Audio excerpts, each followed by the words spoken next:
आत्म्याच्या द्वारे झोंबलं का ते कुरकुर करू लागलं.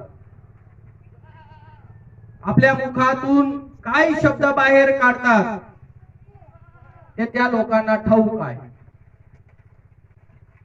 तर वरखेड गावामध्येच मंडळी जमलेली ती नाही, तर जगामध्ये जेवढी मंडळी आहे ती मंडळी देवाच्या वचनाच्या खिलाफ, देवाच्या वचनाच्या विरुद्ध बोलणारी झालेली आहे.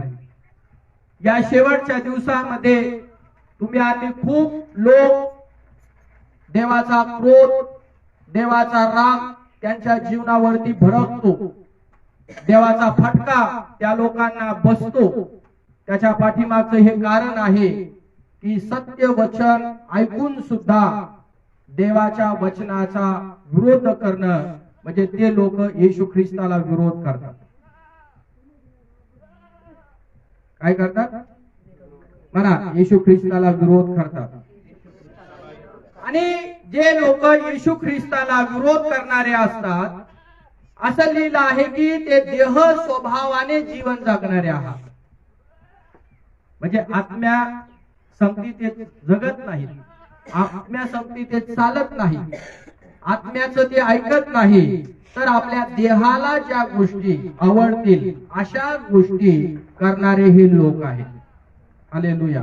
आणि त्यामुळे तुम्ही आम्ही पाहतो की देह स्वभावाने चालणं, आत्म्याचं न ऐकणं, त्याचा परिणाम पवित्र शास्त्रामध्ये तुम्ही आम्ही पाहतो की मंडळीमध्ये खूप लोक देवाचे शत्रू तयार झालेले आहेत. कोणाचे म्हणा? देवाचे शत्रू तयार झालेले आहेत. जो व्यक्ती मंडळीमध्ये येतो, देवाचं वचन ऐकतो आणि देवाचा शब्द ऐकतो, देवाचं वचन ऐकून तरी देखील देवाच्या वचनाला तो विरोध करतो.